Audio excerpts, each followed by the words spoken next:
रेशनमधील भ्रष्टाचार ही गंभीर बाब असून मुख्यमंत्र्यांनी याची गंभीर दखल घेतली असल्याचं माजी अन्न आणि नागरी पुरवठा मंत्री संभाजी निलंगेकर यांनी सांगितलंय। या प्रकरणी चौकशी करून दोषींवर कठोर कारवाई केली जाणार असल्याचं मुख्यमंत्री फडणवीसांनी सांगितलं। तर वर्षाला तब्बल 20 कोटी रुपयांच्या रेशनची चोरी होत असल्याची बातमी झी 24 तासनं दाखवली होती, त्याची दखल सरकारने घेतली आहे। याबाबत आमदार संभाजी निलंगेकर यांच्याशी बातचीत केली आहे आमचे प्रतिनिधी गोविंद तुपे यांनी।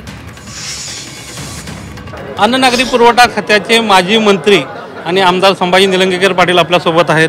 सर, झी 24 तासनं कालपासून एक रेशनमध्ये ज्या पद्धतीनं गैरव्यवहार होतो आहे, लोकांचे अंगठे लावून रेशन काढलं जातं आहे, मृत लोकांचे अंगठे लावले रेशन काढलं जातं आहे, अशा पद्धतीचा प्रकार समोर आणलेला आहे आणि तुम्ही माजी मंत्री राहिलेला आहात, या खातं सांभाळलेलं आहे।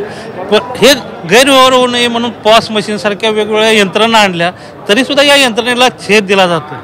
हे निश्चितपणे बाब गंभीर आहे, ह्याच्याकडे सरकार अधिक लक्ष देणार आहे। आम्ही सर्वांनी हा विषय माननीय मुख्यमंत्री महोदयांपर्यंत दिलेला आहे आणि अशा ज्या त्रुट्या ज्याच्यामध्ये आहेत आणि असे आपण जेवढं फिल्टर मॅक्झिमम सरकार म्हणून जेवढं फिल्टर लावण्याचा प्रयत्न करतो त्याच्यातून काही ना काही मार्ग त्या ठिकाणी काढले जातात। चुकीच्या पद्धतीने हे रेशन योग्य व्यक्तीलाच मिळायला पाहिजे, याची दखल सरकार दरबारी आम्ही घेण्यासाठी विनंती देखील मुख्यमंत्र्यांना केलेली आहे। त्यांनी देखील ह्या बाबतीमध्ये चौकशी जिथं असेल तिथं करण्याची आम्हाला आश्वासन दिलेलं आहे। परंतु खूप मोठ्या प्रमाणात हा आकडा जर बघितला तर महाराष्ट्रात जवळपास महिन्याला 20 कोटीचं गरिबांचं धान्य जाते, म्हणजे सरकारच्या तिजोरीतलं जात आहे। नाही, आपण म्हणतात ती गोष्ट निश्चितपणे त्या ठिकाणी सरकार दरबारी आम्ही लक्षात आणून दिलेली। जिथं जिथं चुकीचं होत असेल त्या ठिकाणी ती चौकशी केली जाईल आणि जे दोषी असतील त्यांच्यावर कारवाई केली जाईल।